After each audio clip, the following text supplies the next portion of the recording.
There's not a lot of drizzle and mist area wide right now, but the anticipation is it'll start to pick up the next hour or two. And then we should have a little bit more of some robust precipitation roughly between starting around 7 to 9 o'clock this morning and then kind of winding down around the 1, 2, and 3 o'clock time period. So mid-morning through early afternoon. That could be periods of sleet and freezing rain, and frankly could even have some snow. We could have just wintry mix in this opportunity. Later tonight, we're watching to the west-southwest. We have another wave that will move in for part of the area for tomorrow morning. So 25, 26 today ought to do it. Winter weather travel advisory and slick and travel hazard issues would be a possibility. This is J.D. McManus, and he's coming in en route to the metros, kind of around the Fort Gibson area. If we can, let's see if we can get a very quick update from J.D. The initial look, what a roadway's like so far this morning, J.D. Well, compared to a few hours ago, they're heavily treated. I traveled the same route about 1 o'clock this morning, and it was very slick and hazardous.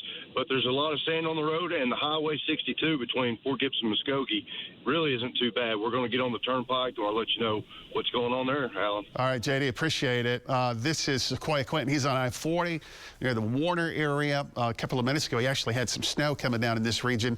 And a young lady here on the side of the road has been there for quite some time, as Sequoia says, and he's trying to help her get some assistance there on the highway. Let me show you the radar. Again, not a lot falling right now, but we are seeing the signal. There's a little disturbance that is trying to develop some precipitation over the next several hours to the west-southwest of us, and then it's anticipated to kind of roll back over the areas. So that's why we have a travel advisory not only today and tomorrow through at least Wednesday, 6 o'clock in the morning. And then we have a winter storm watch in south central Oklahoma. And then if you have travel plans into the North Texas area today, that's a winter storm warning into the Dallas-Fort Worth area that does extend into the McCurtain and Broken Bow-Idabel area.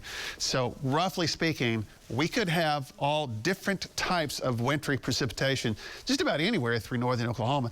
The air obviously is cold at the surface, but it's the air aloft. How deep is that colder air? So mostly a sleet and a little snow mixture later today around both sides of I-40.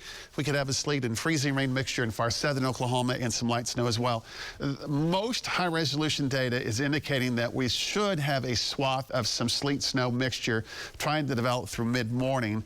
And it's going to be a very narrow swath, but it looks like it could be on both sides of I-40. So within that area, we may be able to pick up about 1/4 of an inch of some sleet. Obviously, that would not be good on the roads. In terms of significant true icing accumulation, like freezing rain, we still think a lot of that's going to occur across extreme southern Oklahoma into the North Texas area, but we also still will keep our guard up here around I-40 south into McIntosh, Pittsburgh, Latimer, LaFleur County, and that would be over the next several days, not all at once. High temperatures today are going to be in the 20s. Right now, we're into the teens.